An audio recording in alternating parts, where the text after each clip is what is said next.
We see a handshake. Wesley did play 1b3. He didn't get a bad position, but he didn't get an advantage in the first game. This time it feels like he'll be more direct, more ambitious, and we're about to have liftoff. Stay hydrated. They get their drinks next to them. It's going to be a sweaty fight between these two players, depending on the opening that we get. Will it be, again, a solid draw, or will we have more? 1e4? That gives me hope. It's the Sicilian. Cecil for the kill, and Magnus, not just the Sicilian, playing pawn to a6 on this last move. That is ultra provocative, doesn't fight for the center at all. It allows white a free hand. It's a bit of a move order trick. It's kind of asking white to open the middle of the board, because then black has much more options, but I've nearly never seen Magnus employ this one, and I think already the frustration's building. He doesn't want another quiet battle. He wants fire on this board. So rare at the highest level that I often forget its name. I believe it's the O'Kelly variation of the Sicilian. It can transpose into other lines because in the Najdorf Sicilian from the black side, you often include this move a6 with the pawn going up to d6 next. So just asking Wesley, do you know all the variations? Do you know what transpositions can occur? Maybe I can catch you off guard. And Wesley, he is spending some time here. He said he needs to avoid time trouble against Magnus Charlsen. I think playing d4 in the center right now is a good way to avoid that long-term pressure. And it's so important to not burn too much time in the opening, because the critical moments will arise, the position will get messy, mistakes will happen, and the player who has those extra seconds in those moments, that's often decisive in this one. But Wesley does take the decision finally after spending a bit of time with that second move surprised by Magnus. He does take out the bishop to e2. With the black pieces in the O'Kelly, it's about getting that d5 break in early on. That d pawn from d7 moving 2 steps ahead. Is that something that Magnus is already thinking about? Or would you say his approach should be to start developing first before a central break? Normally you want to get the pieces out, and I think this last bishop move from Wesley So might throw Magnus off. As you say, normally black wants to break open in the center very quickly. You're kind of waiting for your opponent to commit and you react accordingly. But white hasn't committed anything. White is simply developing. White's next move is natural, obvious. If black does nothing, white will just castle his king. So certain pressure on Magnus Carlsen right now. If he lashes out a move such as d5, black's queen would be forced out early.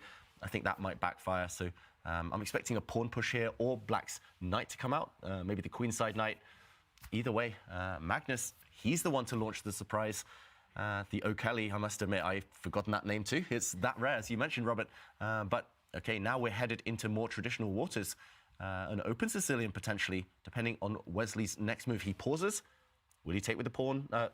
Will he take the pawn with the queen? Will he take it with his knight? Lots of options here for Wesley So. And in standard Najdorf territory, we see white capture this pawn with the knight, and black's pawns are in normal positions. He does, in fact, take with the queen here. So if the black knight steps out to c6 to attack the queen will slide back in front of the dark square bishop.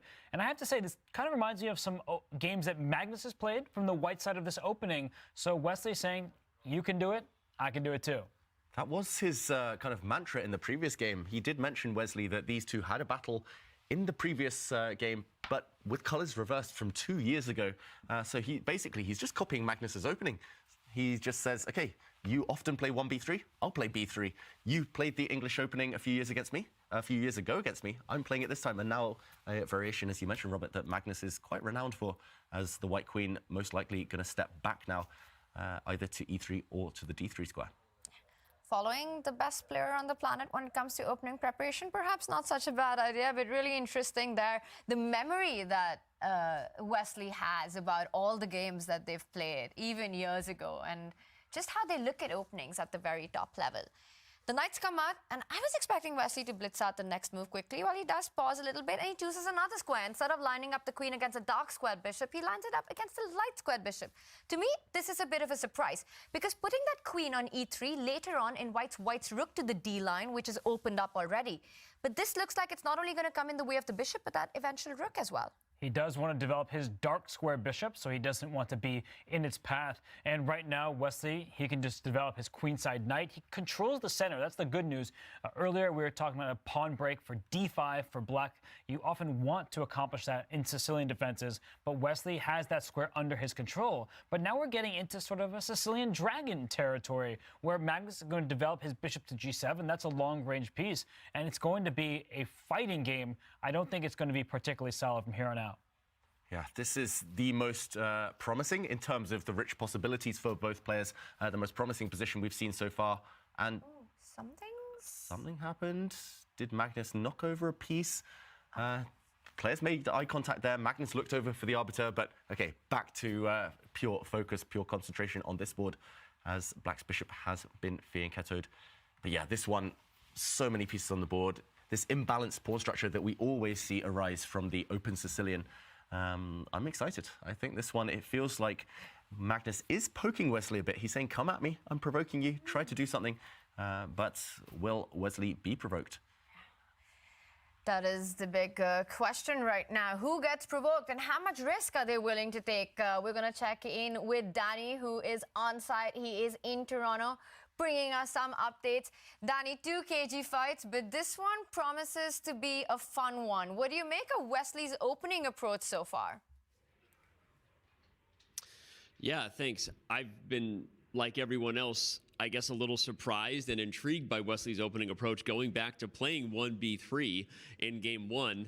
A lot of people see the conversation on Twitter. I joked that he might play 1b3, but I said it on the heels of a comment that I was very serious about, which was I didn't think Wesley would go back to e4, one, because of his lack of success against Noterbeck, the comments he made to me that he wasn't feeling comfortable with his preparation.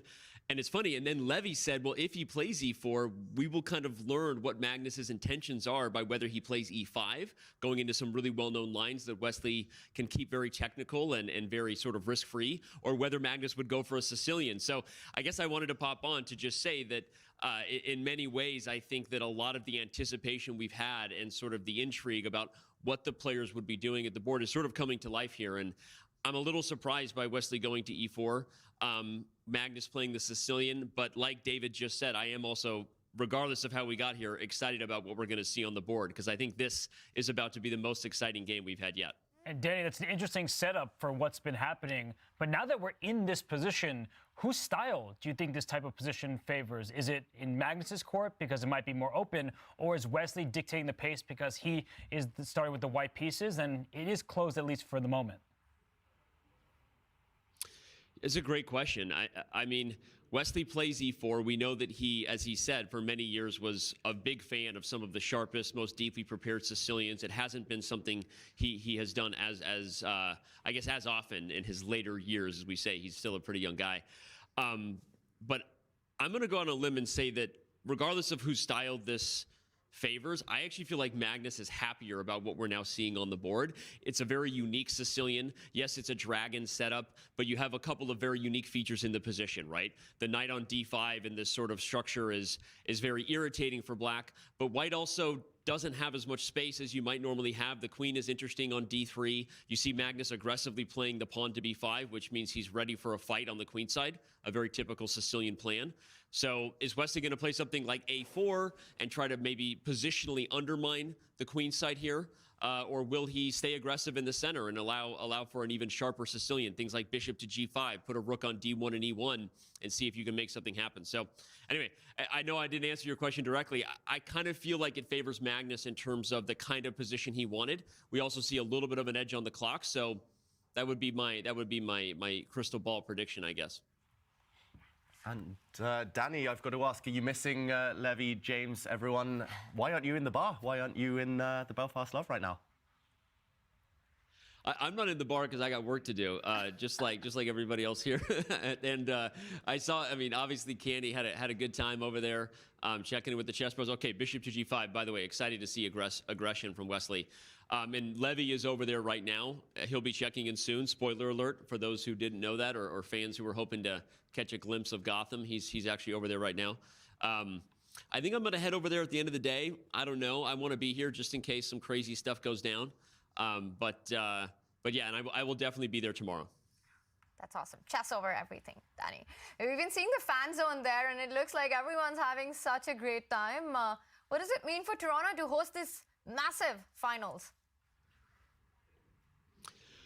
I think for Toronto, the fans feel better this year than they felt about us last year. The Chess.com Global Championship didn't have a fan zone, and in the venue that we're in, we really didn't have any experience for fans. It was, I think, great for the players. We got a lot of compliments, but the fans weren't really pleased. This year, again, we didn't go as far as we'd like to go. Ultimately, our future is, I think, going to have even better experiences for fans. I'm hoping to deliver on experiences that are fans on site here with the players. Who knows? Maybe even with an ability to scream and cheer and shout when they see things they like. There's a lot of ways we think we can pull that off. So I think Toronto is super pumped to be hosting this event like last year. Obviously, the candidates is coming here, so they're becoming quickly one of the most globally visited cities in the world in regards to elite chess. So I think they're pretty pumped. And shout out to all the fans who showed up and made it. As we said, it was completely sold out. The bar looks packed. And there they are, right there. And we see a little bit of simplification. Sorry, I'm in a chess brain. I know I'm normally the guy who's taken us away into the more off the board stories. But I'm pretty fascinated by what's going on here, because I have a feeling my prediction was wrong. I made a prediction out there that I thought Wesley would be so solid we could very easily get 4 peaceful results before Armageddon. But I have a feeling we're going to see some spice on the board here, so that gets me excited, and hopefully the fans will be pumped to see that too. Yeah, that was really cool to see so many people in Toronto excited about this finals and in the fan zone. We saw Aman in there as well, and I think I spotted Maxime. Not really sure if that was Maxime, but it looks really cool. Danny, we will check in with you. Lots of trades have happened in this one, a very different position. We're going to deep dive into this and keep us updated with everything that goes on there. Meanwhile, we do see a lot of trades on this one, but despite that, an ambitious approach, just like Danny did predict H4. I feel like we lost him too soon, because he would have loved to say something about this move. H4 for the score. Wesley is just trying to expand on the king side. He can also do the same on the queen side. And Danny was saying we might see some spice. Variety is the spice of life. We're getting all these different openings. And it's Wesley who's taking it to Magnus at the moment. Why not? He controls so much more of the board. Right now, the queen side is undeveloped for Magnus. And H4, put that pawn up on H5 and just ask some questions to Magnus. Are you really going to develop your bishop to F5? Yes, you kick my queen away. I can just move my queen out of dodge, and then I'm still going to play H5, maybe F4, maybe G4. I can throw all my pawns up because there's no attack against the white king. Maybe A4 on the other side of the board to try and create more weaknesses.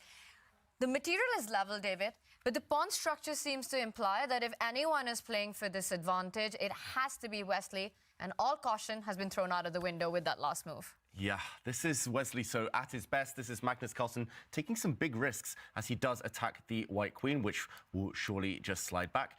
And there we go. Wesley does play that move. I just wanted to mention the pawn structure. We've talked about white being super flexible on the king side with these 3 pawns, potentially moving, mobilizing also on the queen side. It's purely because in the middle of the board, white has this beautiful pawn on d5. In an endgame, it might become weak because it's very far extended, but for now, it clamps down on 2 of black's pawns. Black can barely challenge ever in the center. If you cannot challenge in the center, white simply has more space due to how far advanced this pawn is. The board is cut in half, essentially, so it's going to be very hard for black's queen, black's rooks to travel between the king side, queen side, kind of switch focus very quickly, whereas white's rooks will be able to switch to the center. They will be able to kind of zoom behind their pawns if lines open up on the king side. And okay, Magnus prevents the advance of this h-pawn. I think that's a really important move. Otherwise, black would have been feeling uncomfortable with his king. But either way, I'm slightly biased here towards white's position, just due to the pawn structure. Often this kind of scenario really uncomfortable for black. This is an eternal weakness. That d5 pawn that David pointed out is what defines the position and gives any chances, if at all, to white here. And it's not as easy as it might look looking at the material balance. We see more pieces being traded off. But again, this keeps the position alive. With the light squared bishop off the board, white can start targeting even with the f-pawn moving forward. That last move by Magnus has weakened his king side a little bit. And with the light squared bishops gone, it will make black more vulnerable to attack than white. And Wesley's keeping his options open, but look at what Magnus has just done. He's sacrificing a pawn right now, because if that bishop takes the black bishop on f5, you're not taking with a pawn. That opens up your king. That's not a good decision. But queen takes f5, and after bishop takes e7, I think Magnus is going to flick in a bishop f4, because that dark square bishop for white is going to have a hard time getting back into play. For instance, queen to d4, rook to e8. If you think you're getting away with bishop to f6, there might already be rook e4 ideas here, getting your queen out of line with this bishop on f6. And queen d3, I want to throw in one more little funny tactic. Bishop h2 check. When they're pieces in line with one another, look what happens when the piece in between disappears. King takes bishop, rook takes pawn h4 with check. You get my rook as well. White's up a handful of material until you lose your queen. Black is the one who ends up ahead.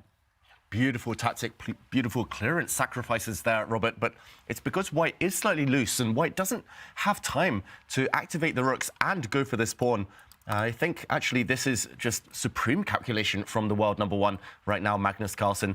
Maybe missed by Wesley, so it does look on a superficial glance that he's simply winning a pawn, but this suddenly backfires, and white, due to the trap nature of this bishop, or actually your move even stronger, bishop to f4, due to the fact white's queen is a bit loose, suddenly momentum black, and Wesley, so realizing this, not being greedy, I think dodging a bit of a bullet there, he does shift his rook instead, so still eyeing this pawn indirectly, but black now has at least mobilized. Yeah, that was a stunning line that you just showed.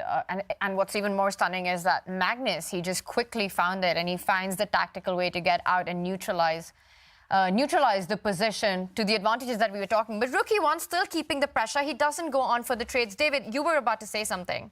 Yeah, I was just going to say, why not at least defend this pawn now? Black still has a beautiful bishop, and despite the fact that these bishops, these light-squared bishops, might get traded sometime soon, now white is unable to attack. If white ever pushes forward, black will happily step back, either to the f6 square, g7 square, and actually there's just too many weaknesses now around the white king. White will regret pushing so many pawns. So I think Magnus, just in time, has found a way to stabilize, hold everything together, and these bishops are the key. He's not giving way, he's trading on his own terms. This is really, really classy defense in what we thought was a bit of an awkward position. And that d5 pawn, which is such an asset in the current position because it does restrict some of black's pieces, and that keeps it backwards pawn e7. Later in the game, it's going to become a target. The rook will slide to c8, and that rook can slide up to c5.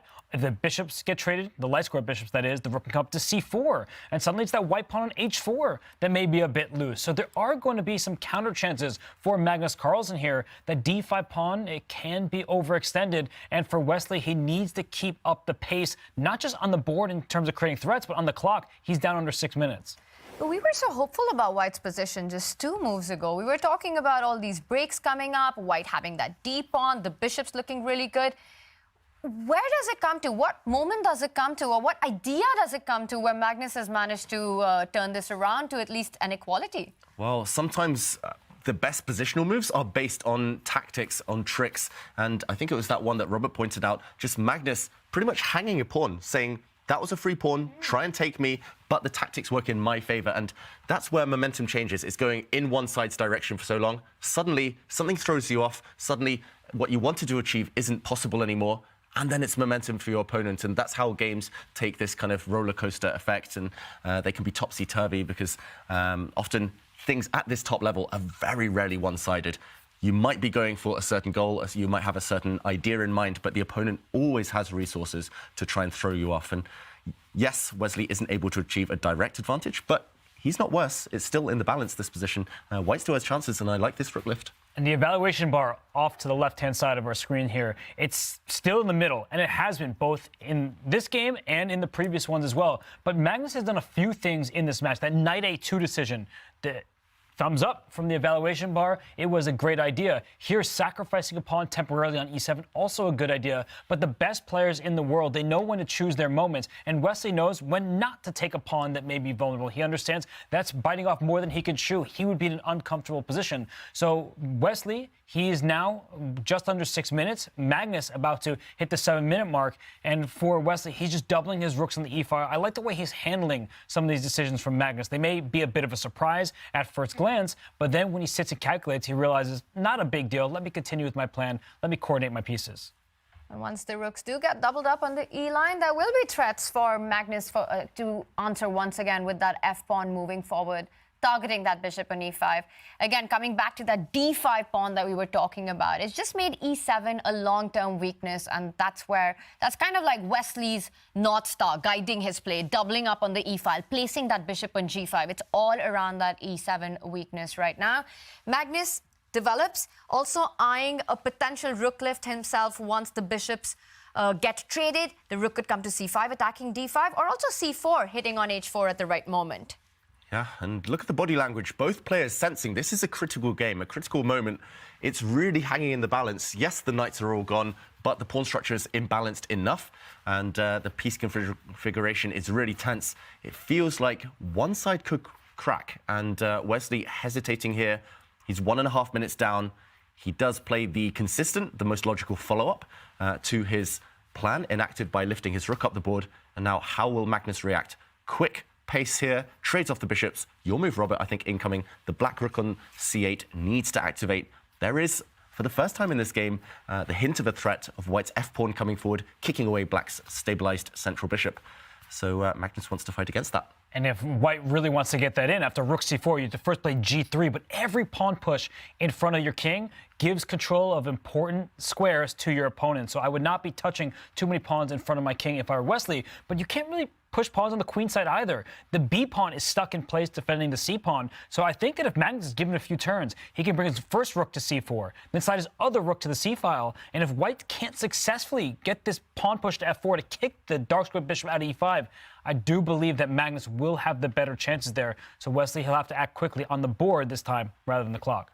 Yeah, it's all about that black bishop. If it stays on that beautiful central square, only Magnus Carlsen as black can be better. If Wesley is able to kick away that black bishop from the center, maybe by using a pawn, then things will get tactical, things will get really sharp, and Wesley will hope that things go in his favor. That's why the black rook lands on this fourth rank, cutting across on that nice line. And as you said, Robert, pawn to g3, giving the white king some breathing space, but also kind of preparing that pawn to f4 push. Getting so tense, and 5 minutes each now on the clock. Still feels like we might have a winner in this game. It might be decisive, could go either way. Feels like far, far from the level, the sterile equality we saw in the previous two battles. And f4 is now a threat, right? Which black has to sort out, because you are targeting the e7 pawn. And if that rook stays on e8, you don't have the defensive resource of falling back to f6 anymore, guarding that e7 pawn. I'm just thinking that can black actually try to fight the threat with challenging white's bishop on g5 with a defensive move like bishop f6 eventually. But for that, you need to move that rook from e8 out of the way. So I don't want to move it to d8. Let's say I double up on c8. Can white actually get to the e7 pawn immediately? Okay, by dropping back, this is your idea, Tanya. Yes. To challenge, and this is one of my favorite structures in chess. It looks like black's structure has been broken, but the doubled f-pawns keep the black king nice and safe. I call it the bug house structure because in bug house chess, for those who play, this is the way to keep your king safe. But yeah, it's about whose king is weaker. Here it would be white's, and he does play your move. And tactics potentially in the air. Pawn to f4 might actually backfire if Wesley isn't energetic here. Feels like black's bishop holds the fort. It is the glue holding things together. But it's enough, and black's rooks might be superior to their counterparts. Unless there's a sacrifice on e7, tactics suddenly... We could invert the move order. That's what I'm wondering about right now. Let's say I take on e7 first, so your queen is in line with the white rooks, and then I play f4. What's going on here? This looks like a messy position because I'm threatening to win a pawn on e5. I have both of my rooks there. You can't play this pawn push to f6 because your g6 pawn will be loose. So now there are questions that Magnus will have to answer if the white's king is out in the open after pushing all those pawns. Yeah, Wesley, if he goes for this, he needs to judge it correctly. This white king will be weak. There's various ways black can defend here. Yes, Wesley might even go up a pawn, but this white king with queens, rooks, all the major artillery on the board, I mean, this is so double-edged. So moment of truth. If Wesley doesn't go for this, it might be too slow. I think I saw him reaching out. It's not the bishop. Again, a more cautious approach here. He's going for a rook trade. But trading pieces suddenly, we mentioned it. If black keeps the bishop, on this e5 square, black is better long term. And yeah, the black queen might come out at some point. Black can kind of curl up into a ball, put a king on g7, bishop on f6 at some point. I think Wesley might be losing the thread. He's reluctant to take a risk, go forward, but maybe he had to just be principled, be aggressive there.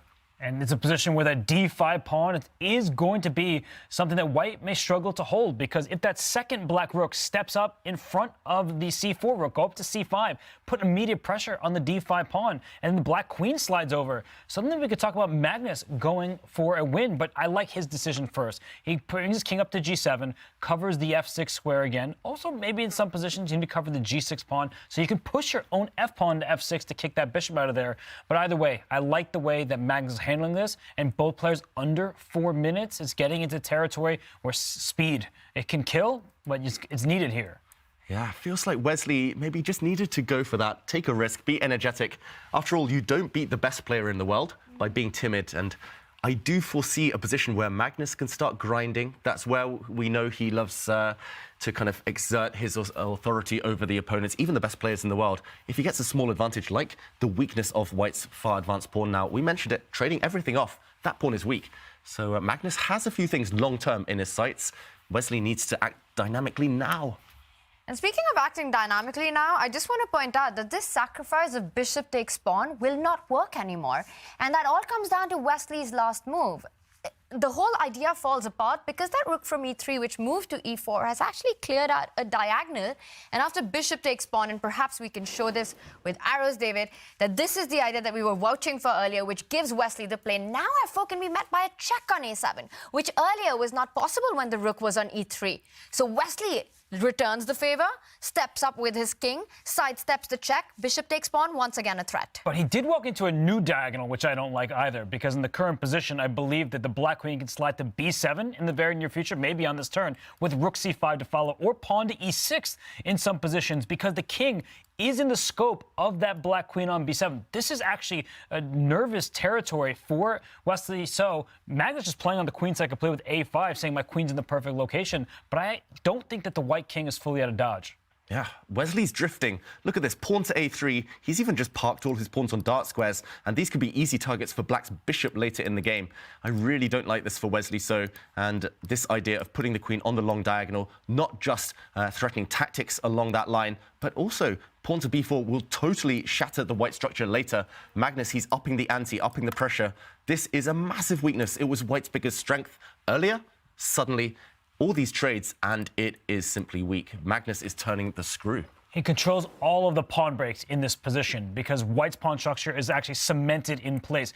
f4 is available, but we talk about that weakens the white king, and Wesley has not shown that he wants to get adventurous on that side of the board. He does do it now. The dark square bishop, it will retreat to f6, maybe after an exchange of rooks first, as we see Magnus take this rook, but that bishop is going back to f6, and there may be double pawns. I just don't think that's the important thing. The d5 pawn is the weakest. b4 is a pawn break available to black, and that king on g7 will actually be tucked cozily there with 4 pawns in front of it rather than just 3. Yeah, we've seen it before, that type of scenario, including in a game with Magnus Carlsen against Fabiano Caruana. Yes, the bishops are going to get traded off. Yes, it might just be queens and rooks left, but king safety, it's paramount, it's key. And White's king, far more airy, drafty, far more open than its counterpart. Black's king is the safest king you will ever see. It's just nicely protected, wall of pawns in front of it. I think, actually, despite the evaluation bar only being slightly in black's favor, this one is already on the brink. Wesley has to be so accurate to hold this one now. And quick capture, Magnus has that beautiful wall of pawns now, the 4 pawns in front of his king, and Wesley's forced passive onto the defensive. White's queen and rook, 2 heavy pieces, the best pieces you can have in chess. They're all guarding a mere pawn. This is a sad sight. Wesley goes into the defense, which means he lets go of an open file as well, where we can see Magnus try to put his own pieces for counterplay. But it all comes down to the clock situation as well. Right now, Wesley's under 2 minutes, Magnus under the 3-minute mark.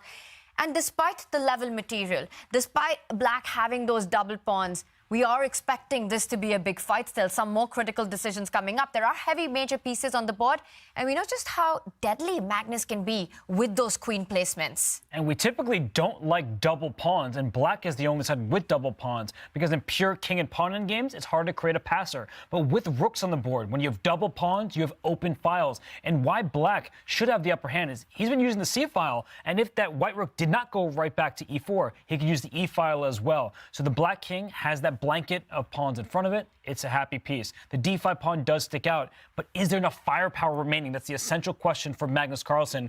The D5 pawn can be defended by 2 of white's pieces, but only can be attacked by 2 of black's. It seems like Wesley is hanging on by a thread. If Magnus was to put that queen from D7, the first move that came to my mind was queen F5. Just feels like an active square for the queen. I'm pinning the rooks. If we imagine this position with the queens traded off, who does that favor? Oh, I think Wesley would love the queens off, because even if white ends up losing a pawn on the queen side, if all of the queenside pawns from A to D file disappear, then actually with 4 versus 3 just on one flank, black cannot create a pass pawn. That's the one downside of having these double pawns that Magnus has right now. So I think actually a rook trade favors Wesley because he'll be safe. A queen trade favors Wesley, he'll be safe. Magnus, if he wants to win, keeps the queens and the rooks on. If you imagine the black queen or black rook ever entering the white half of the board, if they ever land on the second rank, knockout, game over. And I think Magnus needs to keep the tension, try to maneuver, sneak in behind somehow. It's not going to be easy. Should it still be a draw, maybe, with best play, but Wesley is just devoid of a plan. Look at this, he's just putting his king in the corner there. He's just waiting, seeing if Magnus can break through. I like the move, though, because now he's putting the onus on Magnus, saying, show me what you got. You put your rook on B8, are you really going to play B4? No, he goes queen F5, and maybe he's now more inclined to trade queens because the white king is so far offside. So a queen trade, the rook slides to E8. This is a situation where only Magnus can play for a win, and he's going down this line. And that's so interesting because Magnus waited for the moment when Wesley's king was at the edge of the board, so not giving enough time to actually come to that F2 square to control all the penetrating squares on the E file. Only after Wesley played king H2, Magnus goes on for the rook pawn endgame. Is there hope here for black? We always talk about the Magnus touch. Can he create something in this one? It's definitely possible. If anyone can, Magnus can. He squeezed water out of a stone more times than we can count. And this last move is really classy. It's actually a pawn sacrifice. Black giving away a pawn. White can actually take twice on this square, but the black king is coming. It's all about rook activity. Black's rook on an open file, white's not. And king activity, the king's coming in. And it's not just about open files, it's not about open ranks. This is what makes Magnus Carlsen perhaps the best endgame player of all times. His pawn structure is ruined on the king side. Double isolated pawns, the F file, and isolated pawn, the H file. But white is sitting passively. The rook on D2 needs to sit there on the second rank. Otherwise, black gives a check, wins a queenside pawn. If it leaves the D file, the D5 pawn will be loose. And now king G6, king F5, that black king is entering the fray. And if white's king slides on over one square to F2, the black rook slides on over to H3, winning the H4 pawn. Wesley's going to go down a pawn. It's urgent. If black gets one more move, 2 more moves, as you said, Robert, if the black king activates, it's over. So he tries to shut down the entry points for the black king. Black's king now has no way to sneak into the white position. I think a really important move there from Wesley. So, and Magnus, can he up the pressure? The problem is he's maximized. The black rook is perfect. The black pawns on the queen side cannot really advance any further. His other pawns are stuck. So it's all about the black king and inroads. He needs a route in. But he is winning a pawn in this position, like we were talking, right? The rook slides back to E5. There is no healthy way to keep that F5 pawn in the position anymore. No, there isn't. He can go rook e5 right now, but I don't think he will. He goes king f8 because rook e5 isn't going anywhere. It attacks 2 pawns at the same time. There's only one white rook to defend with it. I love that move, king f8, because what's Wesley's move going to be? If he goes king f2, he may just lose the h pawn, and that's a really valuable passer because it's not doubled f pawns. That f5 pawn is probably going to be lost eventually. Wesley's got to move, and he's down to 20 seconds. Wow, and a difficult endgame to defend as well. I love it. I think this might be zugzwang, and that's a term we say when every move for white worsens his own position. The white king had to step across, but now the black rook goes back, and the pawn drops with check. So even better, why not just give your opponent the move, pass, and they worsen their own position. Wesley's now desperately trying to break open lines, trade off pawns on the queen side. Will Magnus say yes? He doesn't need to decide yet. He does trade a set of pawns. I'm a bit surprised. Maybe he could have kept some tension there, but Magnus now is up a pawn. And can he convert? This is the question. Wesley defending heroically so far, but it's only Magnus who can win this one. do not hurry is the theme of this endgame. That king move, king to f8, just making Wesley's position worse. How quickly he's able to create his chances in this endgame, that's taken me by surprise. And we see now Wesley trying to build a kind of a fortress, just relying on the fact that Magnus has the doubled f-pawn, which gives him hope to hold on to this endgame. A big problem for Magnus Charlsen, all of his pawns are isolated, so you can't get a connected pass-pawn situation. He moves his king into the center. This endgame reminds me of the one against Gukesh, which Magnus was able to outlast the junior, super strong Indian player in. But he's going in with his rook. He's going to target the c-pawn as well. But Wesley's getting active, not sitting passively to defend. That is so important. And now both players are playing on seconds on the clock. Magnus has this amazing ability to recognize equal but difficult to defend endgames and combine that with his sheer will to play on till the end, to just play for a win till the very end. And that's what makes him the greatest player of all times when it comes to endgame. But will it be enough in this one, with Wesley getting active? Ooh, big question. Wesley's king now doing the right thing, marching up the board, forcing the black rook away. But the king's getting driven back now. This one is so close between being a draw and a win for black. Magnus, he's trying, he's probing, but Wesley has all the answers so far. This activity, look at the white king going back where it came from. I think Wesley's defended this perfectly. Under 10 seconds, Magnus now, he might have lost control. And White's king is coming in. Yeah, he's using his king as a weapon, and there could be some mating nets around the black king. The rook on a7 makes sure that the black king cannot jump up the board. But now we're going to have pass pawns on opposite flanks. Black already has established pass pawn the b file. White's going to win the h5 pawn. It's going to be a pawn race. And there's still one extra pawn, but it's all about who gets those pawns moving first. It looks like Magnus's pawn is closer to queening than Wesley's. Magnus's pawn is closer, but black's rook is trapped on the wrong side. You always want rooks behind pass pawns. White's rook is keeping that black b-pawn under lock and key. And why has he allowed the black pawn to run? His king could have stepped across. His king could have stepped across, but he was worried about black pushing the b-pawn and delivering a check. But right now, can't that pawn go all the way up to f2, and the rook will go to h1 to stop the pawn? It may sacrifice itself, but black's pawn cannot be stopped.